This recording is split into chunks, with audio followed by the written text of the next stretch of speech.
Good morning students. आज की class में हम जो अपना 7th चैप्टर चल रहा है उसमें जीनोन के यौगिकों की संरचना, कल मैंने इसे शुरू किया था और आपको जीनोन डाइफ्लोराइड और जीनोन टेट्राफ्लोराइड की स्ट्रक्चर के बारे में बता दिया था, XeF2 और XeF4। अब देखते हैं जीनोन हेक्साफ्लोराइड, तीसरा जीनोन हेक्साफ्लोराइड की स्ट्रक्चर, इसमें कौन सा संकरण होता है और इसकी आकृति कैसी होती है, शेप कैसी होती है। तो देखो, संकरण का पता करने के लिए हम क्या करेंगे, टोटल ऑफ वैलेंसी इलेक्ट्रॉन देखो, जीनोन में 8, फ्लोरीन के पास 7 इलेक्ट्रॉन होते हैं संयोजी कोश में, 6 फ्लोरीन है तो 7 6 42 अपॉन 8, 50 अपॉन 8, 8 6 48, 2 बचेंगे, 2 में 2 का भाग लगाओगे तो क्या आ जाएगा 6 प्लस 1 प्लस 6 तो बॉन्ड पेयर और 1 लोन पेयर, टोटल 7 हमको संकृत कक्षक चाहिए। जब 7 संकृत कक्षक चाहिए तो संकरण कौन सा होगा, sp3d3 हो गया ना, एक S का 3 P के और 3 D के। अब देखिए इसका संकरण कैसे होगा,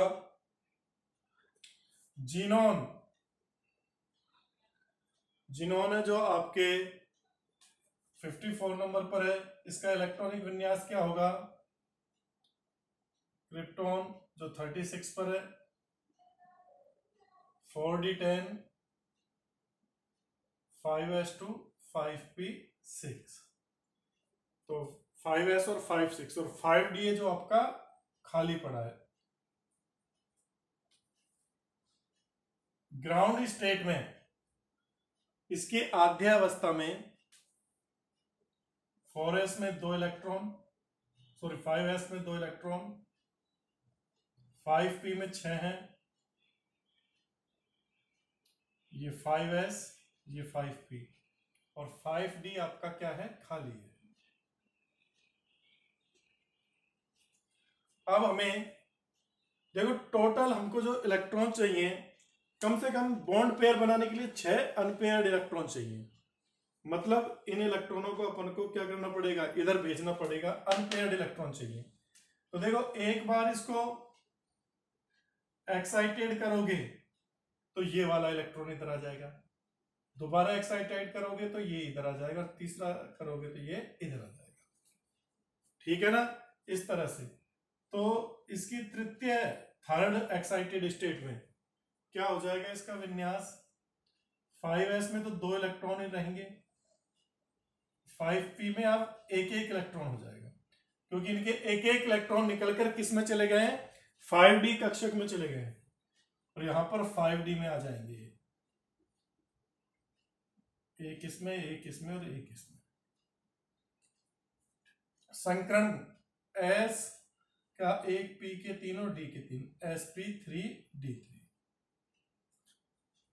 तो टोटल 7 हाइब्रिड ऑर्बिटल मिलेंगे अपन को, 7 संकृत कक्षक।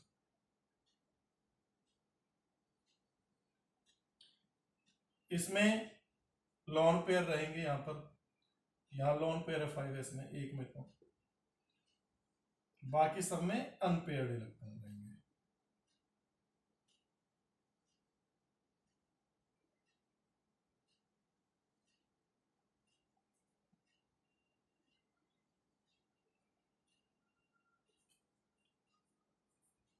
ये इसका क्या होगा, 6 टोटल 7। तो ये देखो, ये 6 तो आपके बॉन्ड पेयर बनाने के काम आएंगे, और ये सिंगल है जो लॉन पेयर बनाने के काम आएंगे। टोटल आपको 7 sp3d3 हाइब्रिडाइज्ड ऑर्बिटल मिल गए।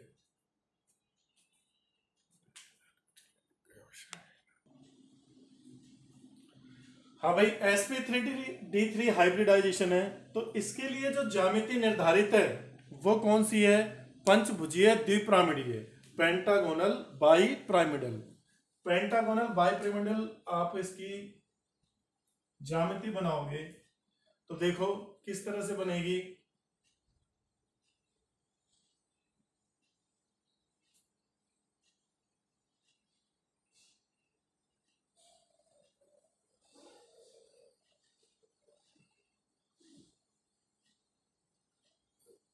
एक इस पोजीशन में, ये एक्स इस पोजीशन में। तो यहां पर 6 तो आपके क्या हैं, बॉन्ड पेयर बनाने वाले ऑर्बिटल, और एक क्या है आपका लोन पेयर। तो ये सब तो बॉन्ड पेयर बनाएंगे,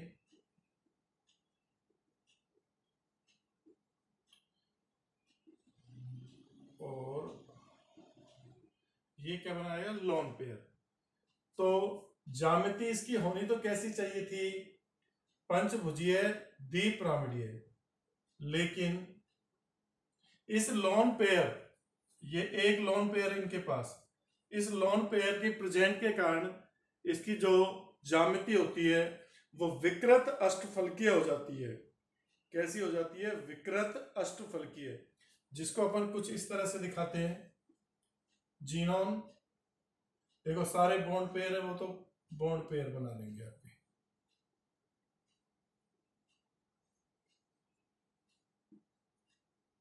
तो ये तो आपका क्या बन गया, अष्टफलक।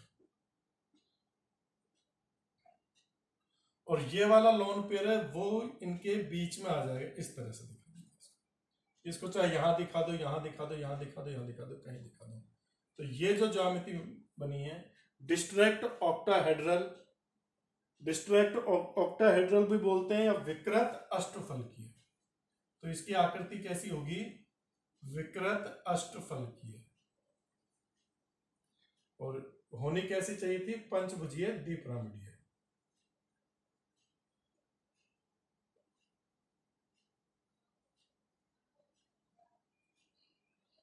ठीक है भाई, इसका स्क्रीनशॉट ले लीजिए आप।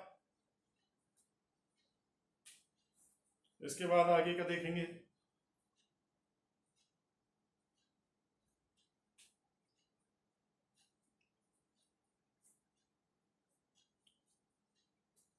छह बॉन्ड पेयर बन गए और एक लोन पेयर। तो यहां पर हमने जीनोन के जो फ्लोरीन के साथ यौगिक बनते हैं, तीनों यौगिकों की स्ट्रक्चर देख ली। जीनोन डाइऑक्साइड, जीनोन टेट्राऑक्साइड और xenon hexafluoride, sorry xenon difluoride, xenon tetrafluoride और जीनोन हेक्साफ्लोराइड। अब इसके जो ऑक्सीजन के साथ कंपाउंड बनते हैं, उन कंपाउंड्स की स्ट्रक्चर के बारे में देखते हैं। स्क्रीनशॉट ले लीजिए इसका।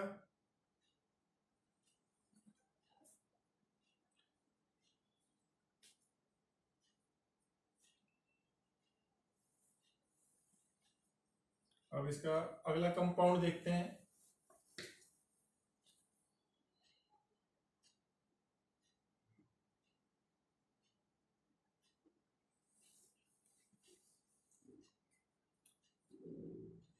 ऑक्सीजन के साथ इसके दो कंपाउंड बनते हैं मेनली। एक तो बनता है xenon trioxide, XeO3, xenon trioxide, और एक बनता है जीनोन टेट्राऑक्साइड। दोनों को देखेंगे अपन। पहले जीनोन ट्राइऑक्साइड को देखते हैं। जीनोन ट्राइऑक्साइड की स्ट्रक्चर जानने के लिए इसके संकरण का पता करते हैं। वही तरीका, जीनोन के बाह्यतम कोश में 8 इलेक्ट्रॉन, ऑक्सीजन के पास 6 होते हैं, 3 एटम है तो 6 तिया 18 अपॉन 8, 18 और 8 कितना हो गया आपके 26, 8 तिया 24 और 2 बचा, 2 में 2 का भाग दोगे तो 1, 3 प्लस 1 मतलब 3 तो बॉन्ड पेयर, 3 ऑर्बिटल तो बॉन्ड पेयर बनाने के काम आएंगे, 3 बंध बनेंगे सिग्मा बॉन्ड, और एक लोन पेयर होगा। टोटल 4 है तो sp3 हाइब्रिडाइजेशन। कौन सा हाइब्रिडाइजेशन होगा, sp3। जीनोन का इलेक्ट्रॉनिक विन्यास लिखा हुआ है, क्रिप्टॉन 4d10, 5s2, 5p6 और 4d0। 5s में 2 इलेक्ट्रॉन है, 5p में 6 इलेक्ट्रॉन है और 5d में कितने हैं, एक भी इलेक्ट्रॉन नहीं है, 0। अब हम क्या करेंगे, हमको 3 तो अनपेयर्ड इलेक्ट्रॉन चाहिए, इसके अलावा इन तीनों को खाली करना पड़ेगा, इनमें से एक एक इलेक्ट्रॉन निकालना पड़ेगा। तो इसको हम एक्साइटेड करते हैं, जीनॉन को पहले एक्साइटेड करेंगे तो एक इलेक्ट्रॉन इधर चला जाएगा, दोबारा एक्साइटेड करेंगे तो ये वाला इलेक्ट्रॉन भी इधर चला जाएगा, और दोबारा करेंगे तो ये वाला इलेक्ट्रॉन भी इधर चला जाएगा। अब देखो आपको 5s में तो यही 2 इलेक्ट्रॉन बचे, 5p में आपको 3 अनपेयर्ड इलेक्ट्रॉन मिल गए, और 5d में आपको ये 3 मिल गए। अब यहां पर संकरण कौन सा है? Hybridisation sp3। इसका मतलब 1s और 3p ये हाइब्रिडाइड हो गए, और 4 हमको हाइब्रिडाइज्ड ऑर्बिटल मिलेंगे, 4 संकरित कक्षक मिलेंगे। एक में तो लोन पेयर और बाकी 3 में अनपेयर्ड इलेक्ट्रॉन है। जिन संकरित कक्षकों में अनपेयर्ड इलेक्ट्रॉन है वो ऑक्सीजन के साथ सिग्मा बॉन्ड बनाएंगे, मतलब बॉन्ड पेयर के रूप में काम में आएंगे, और ये वाला लोन पेयर। तो ये तो हो गई इसकी कहानी।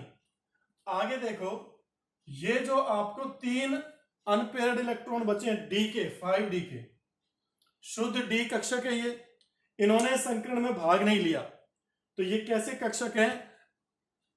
अनहाइब्रिडाइज्ड या असंकृत कक्षक है। ये कैसे ऑर्बिटल है? असंकृत, अनहाइब्रिडाइज्ड। तो ये 3 क्या करेंगे? ऑक्सीजन का देखो आप, ऑक्सीजन का इलेक्ट्रॉनिक विन्यास क्या है?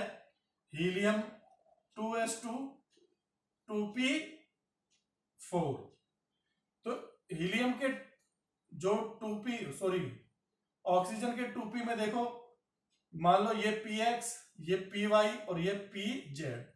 तो py और pz के पास अनपेयर्ड इलेक्ट्रॉन है, तो ऑक्सीजन का मान लो py वाला इन तीनों के साथ बॉन्ड बनाएगा। 3 ऑक्सीजन के एटम है, तो तीनों के py ऑर्बिटल में जो अनपेयर्ड इलेक्ट्रॉन है वो इनके साथ क्या बनाएंगे?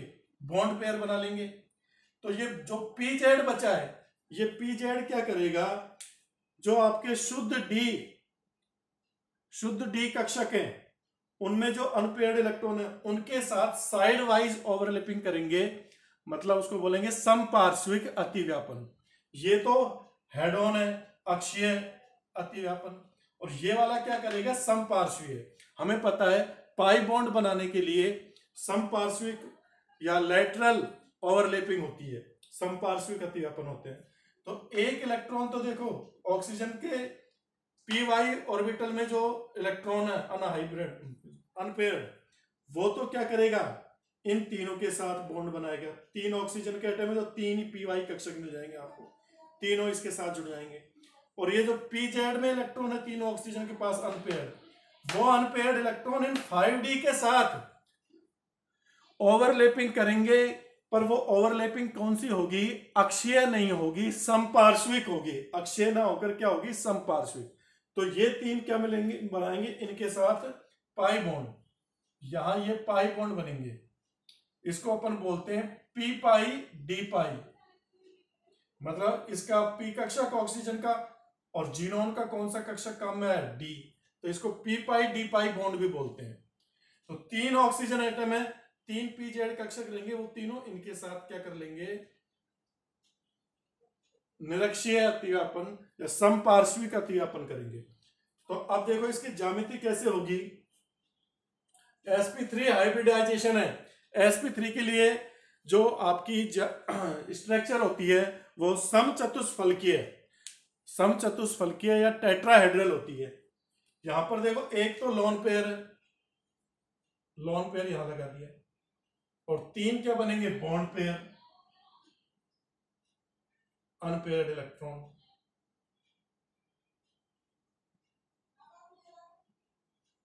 ये तो ये आपकी क्या हो गई? समचतुष्फलकीय।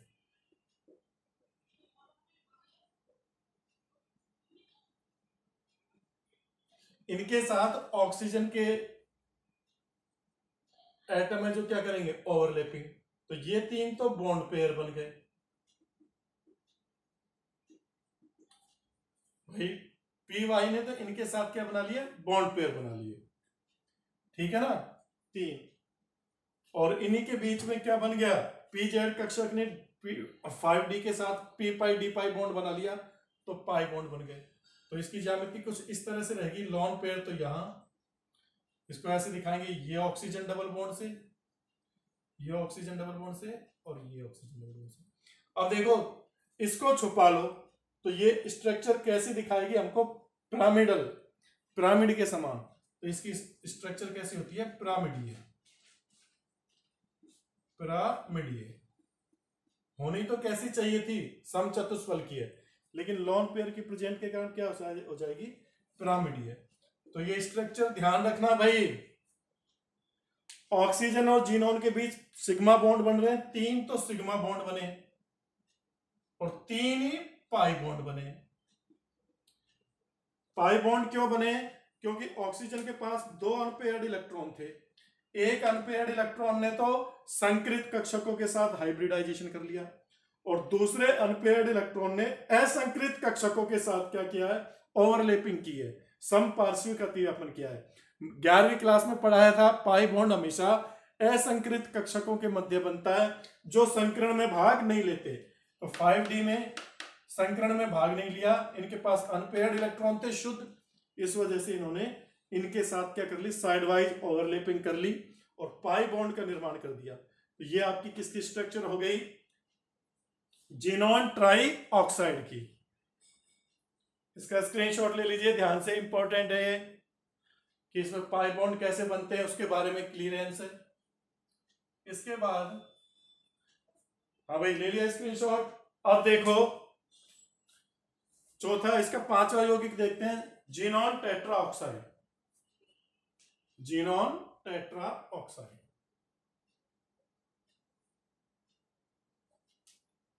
यहीं से समझ में आ जाएगा आपको, हाइब्रिडाइजेशन निकालो इसका, जीनोन टेट्रा ऑक्साइड का।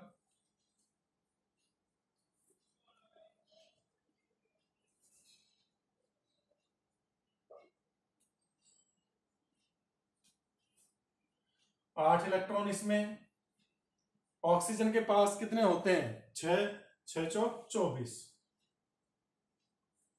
8 का भाग दो 24 और 8 32 और 8 चौक 32, 4 बॉन्ड पेयर बनेंगे, मतलब sp3 हाइब्रिडाइजेशन। यही पोजीशन आएगी, देखो बच्चों यही पोजीशन आएगी, पर इस बार देखो आपको 4 के 4 क्या है, बॉन्ड पेयर है, लॉन पेयर नहीं है। इसका मतलब समझिए आप कि ये वाला इलेक्ट्रॉन भी इधर चला जाएगा। अब की बार हमको जीनोन को, क्योंकि हमें 4 अनपेयर्ड इलेक्ट्रॉन चाहिए, यहां पर अनपेयर्ड इलेक्ट्रॉन एक भी नहीं है, 4 अनपेयर्ड इलेक्ट्रॉन करने के लिए इस इलेक्ट्रॉन को भी भेजेंगे, इसको भी भेजेंगे, इसको भी भेजेंगे और इसको भी भेजेंगे उसी से। तो यहां पर ये वाला भी इधर आ जाएगा, बाकी कहानी वही रहेगी। आपको 4 तो संकृत कक्षक मिल जाएंगे 4sp3, इनमें सारे के सारे बॉन्ड पेयर बनाएंगे ये 4 तो इन 4 के साथ तो ऑक्सीजन का py कक्षक है जो क्या करेगा, अक्षीय अतिव्यापन। इन 4 के साथ ऑक्सीजन का py कक्षक क्या करेगा, अतिव्यापन। यहां पर ये ऑक्सीजन के साथ अतिव्यापन करेगा जैसे इसमें कर रहा है।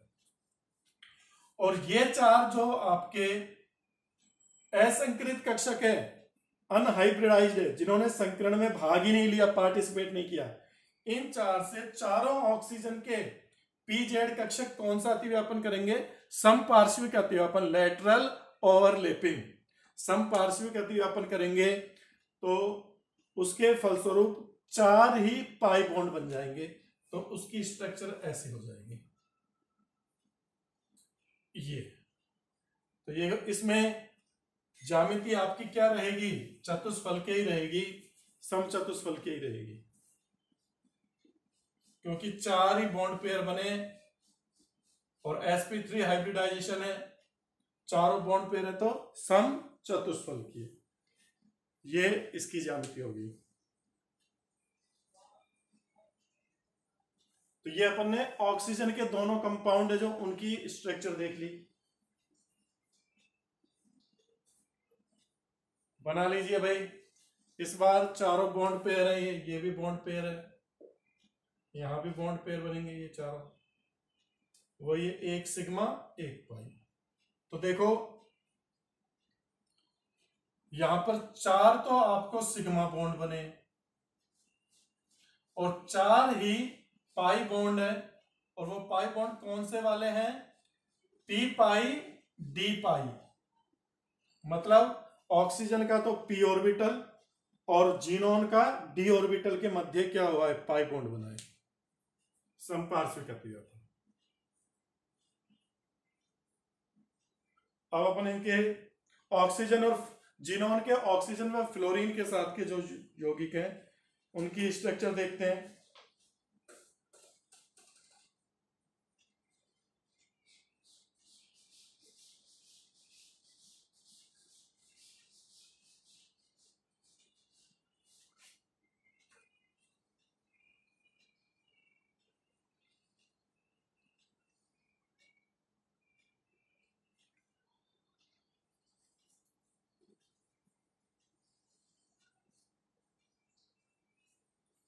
हाँ भाई, आगे देखते हैं। ये बना ली तो आपने, ये ध्यान से देखना, आपकी बुक में बस डायरेक्ट स्ट्रक्चर दे रखी है और संकरण लिख रखा है और उसकी ज्यामिति लिख रखी है, आकृति।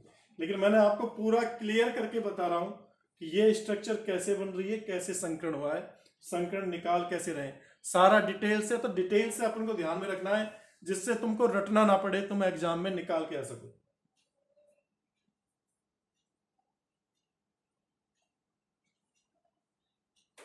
अब देखते हैं इसके जीनोन के ऑक्सीजन और फ्लोरीन के साथ के यौगिकों को।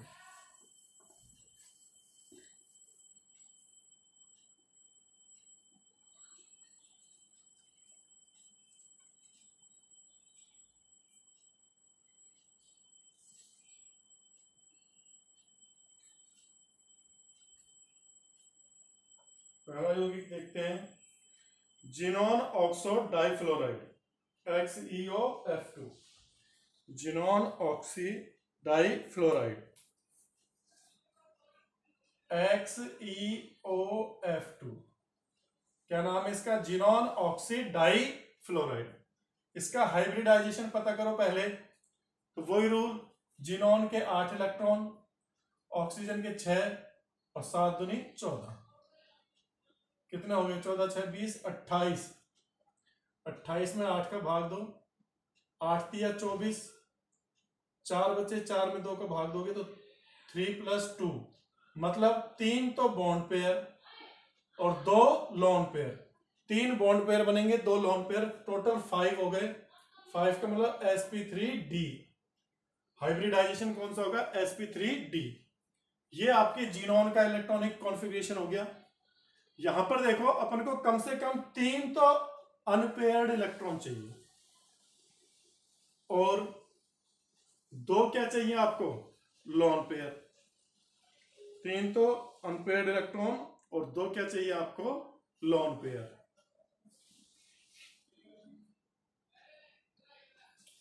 कैसे होगा? यहां पर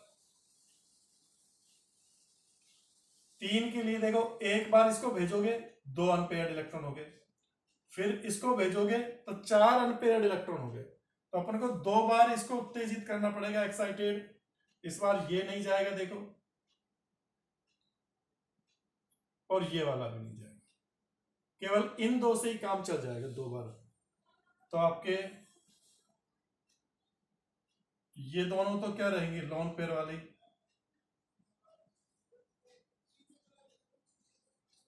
और ये अनपेयर्ड इलेक्ट्रॉन हो गए 4।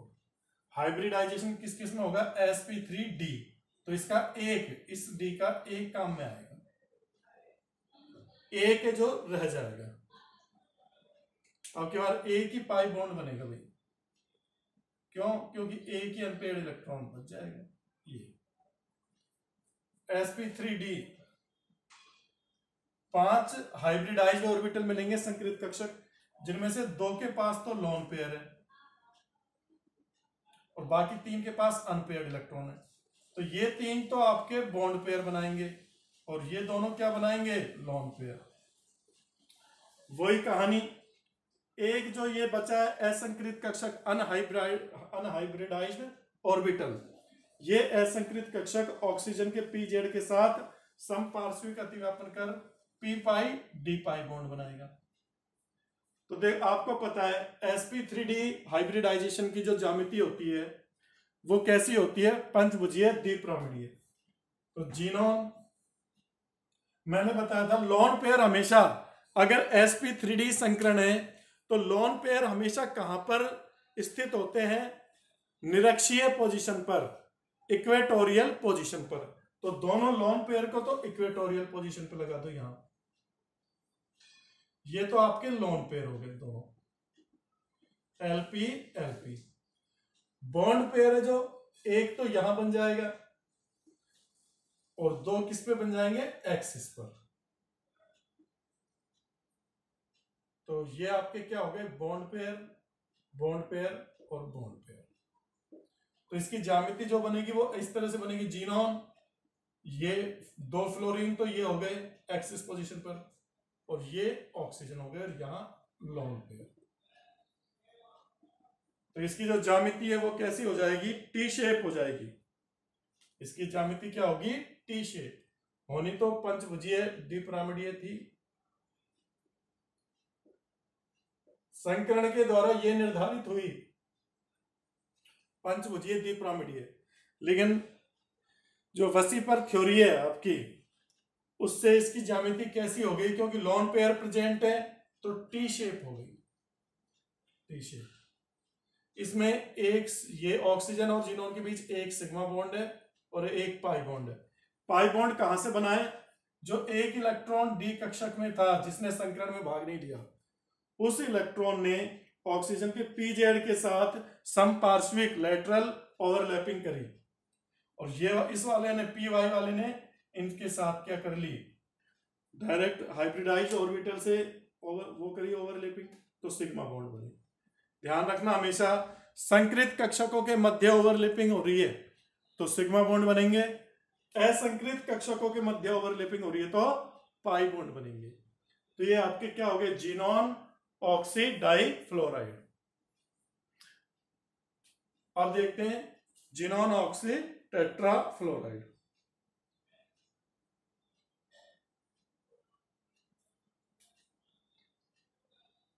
इसका स्क्रीनशॉट ले लीजिए भाई।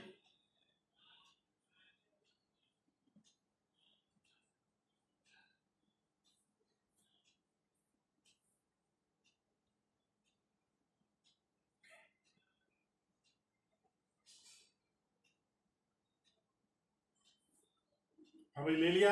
अब देखो जीनोन ऑक्सी टेट्राफ्लोराइड की,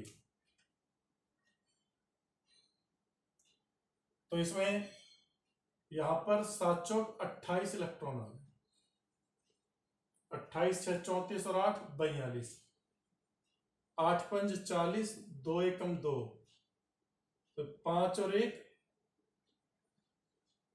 5 तो बॉन्ड पेयर बनेंगे और एक क्या बनेगा, लोन पेयर।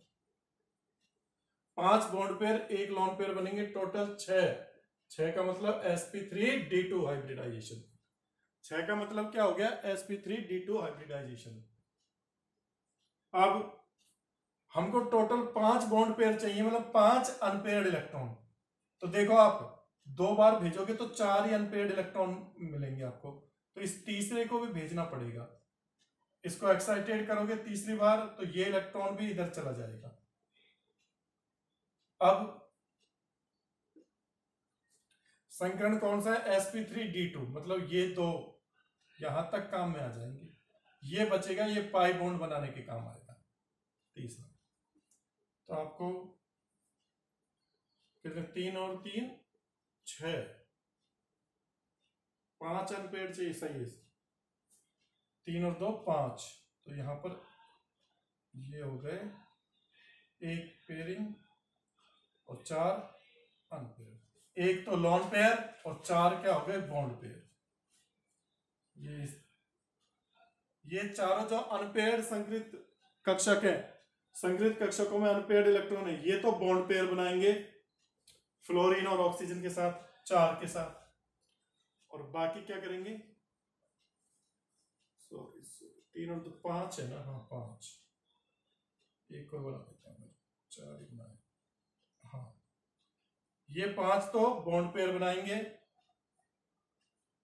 और एक लोन पेयर, और बाकी बचा ये इलेक्ट्रॉन जिसने संकरण में भाग नहीं लिया इस संकृत कक्षक ने डी के ने, ये ऑक्सीजन के पीजेड कक्षक के साथ साइड वाइज ओवरलैपिंग करेगा और वो एक पाई बॉन्ड बना देगा। तो इसकी जो स्ट्रक्चर होगी वो कैसी होगी, देखो sp3 हाइब्रिडाइजेशन होता है तो स्ट्रक्चर होती है आपकी अष्टफलकीय ऑक्टाहेड्रल इस तरह से। लेकिन यहां पर आपका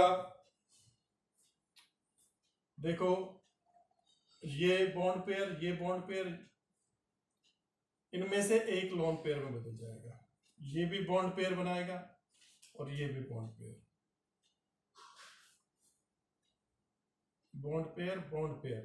ये आपका लोन पेयर। मैंने बताया था कल ही, पिछली 2-3 बार बता चुका हूं कि sp3d संकरण है तो लोन पेयर को निरक्षीय स्थिति में रखते हैं, और sp3d2 संकरण है तो लोन पेयर को एक्सिस पोजीशन पे रखोगे। तो अपन ने लोन पेयर को यहां रख दिया एक्सिस पर, बाकी ये सारे क्या है बॉन्ड पेयर। जो स्ट्रक्चर बनेगी वो देखो किस तरह से बनेगी। एक स्ट्रक्चर अगर अपन देखें तो 4 फ्लोरीन है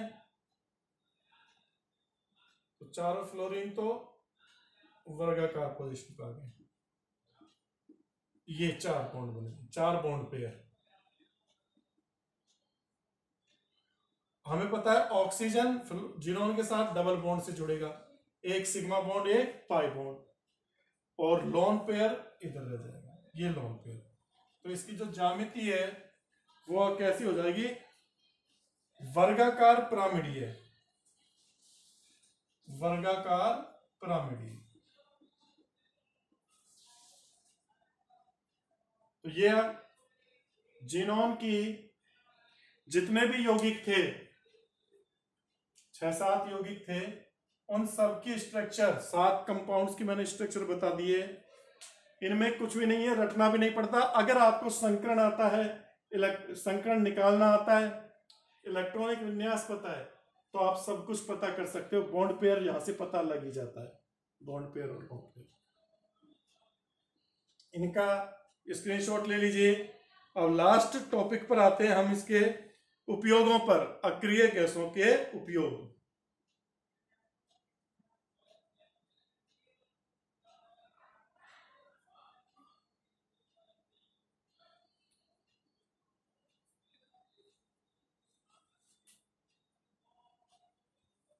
हाँ भाई, अब देखते हैं अपन अक्रिय गैसों के उपयोग। इसका स्क्रीनशॉट ले लीजिए ध्यान से, इसको आपको बनाना है, कॉपी में बना बना के देखना है। ये जितने भी मैंने बनवाए वो सारे समझ कर, कोई प्रॉब्लम आए तो बताना। आज इस चैप्टर को खत्म कर रहे हैं हम, लास्ट टॉपिक पर आ गए, इनर्ट गैस के यूजेज ऑफ इनर्ट गैस।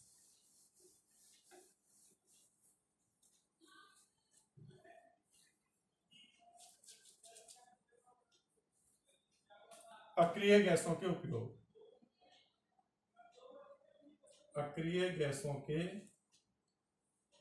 उपयोग। इनमें पहले देखते हैं, सबसे पहले हीलियम गैस, हीलियम ही आती है, तो हीलियम के उपयोग।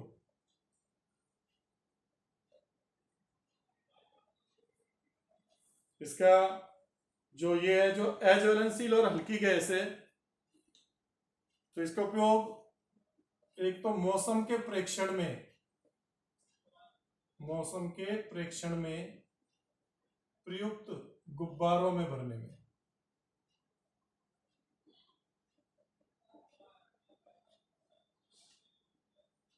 दूसरा नाभिकीय रिएक्टर में शीतलक के रूप में, नाभिकीय रिएक्टर में शीतलक के रूप में,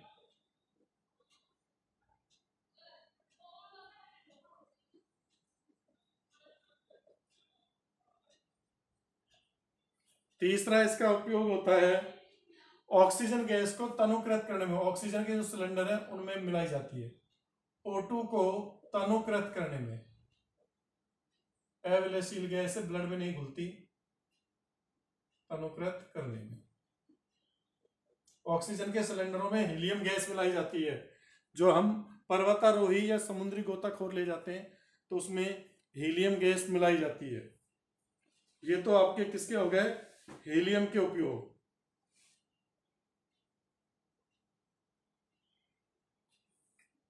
दूसरा आता है जीनॉन व क्रिप्टॉन के, क्योंकि ये मिक्सचर के रूप में काम आती है।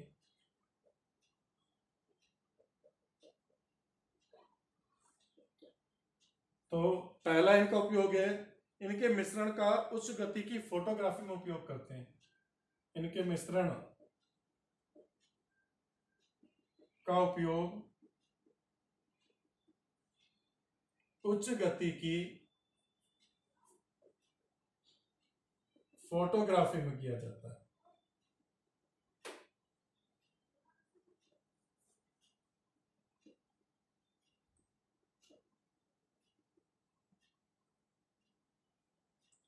दूसरा इसका उपयोग करते हैं, जो क्रिप्टॉन्स के बने लैंप होते हैं वो हवाई अड्डों पर काम आते हैं।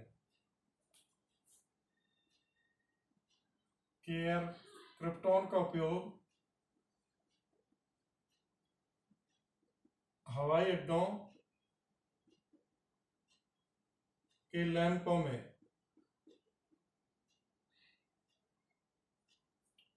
क्योंकि ये प्रकाश उत्पन्न करता है तो कोहरे के समय दूर से ही दिखाई दे जाते हैं।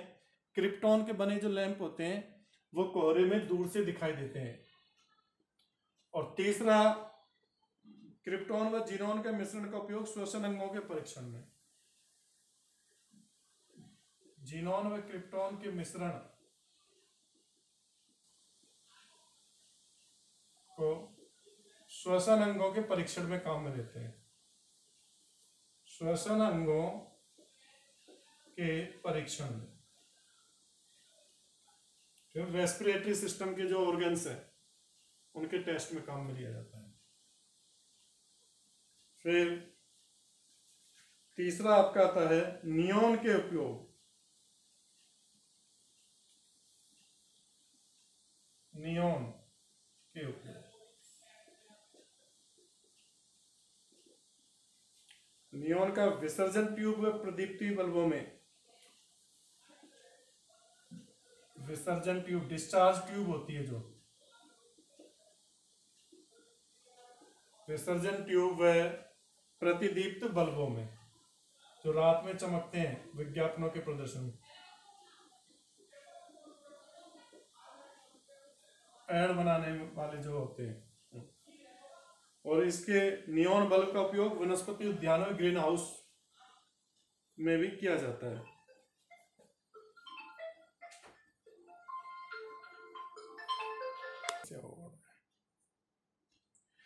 विसर्जन ट्यूब और प्रदीप्ति बल्बों में। दूसरा इसका उपयोग जो किया जाता है, नियॉन बल्बों का उपयोग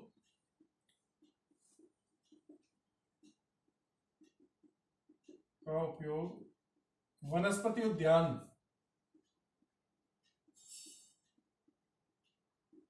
में किया जाता है, उद्यान और ग्रीन हाउस में।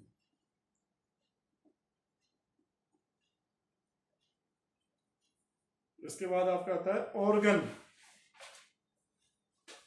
सबके एक एक दो दो उपयोग अपन को याद में रखने।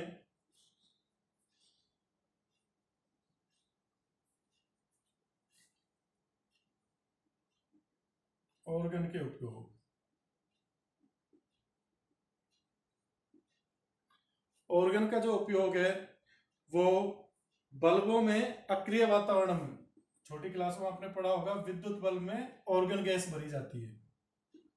विद्युत बल्ब में अक्रिय वातावरण उत्पन्न करने में, धातु क्रम में भी जो तापीय धातु क्रम है उसमें अक्रिय वातावरण उत्पन्न करने में, तापीय धातु क्रम में, पायरोमेटलर्जी तापीय धातु क्रम में अक्रिय वातावरण बनाने में।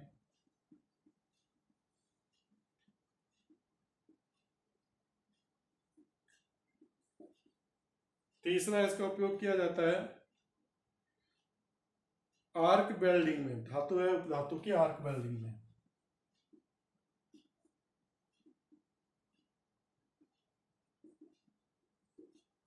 ये आपके ऑर्गन के उपयोग हो गए। इसके बाद पांचवा आता है आपका रेडॉन के उपयोग। रेडॉन एक रेडियो एक्टिव है तत्व है। तो कैंसर के उपचार में इसका उपयोग किया जाता है। कैंसर के उपचार में। दूसरा इसका उपयोग किया जाता है एक्स किरण फोटोग्राफी में। एक्स किरण फोटोग्राफी में ठोसों की अनियमितताओं का पता करने में। अनियमितता पता करने में।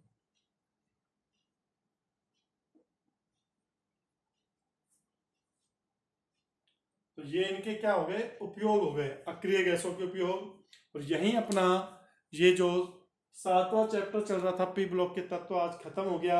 सबसे बड़ा चैप्टर था ये। इसके बाद हम उपसहसंयोजक यौगिक शुरू करेंगे।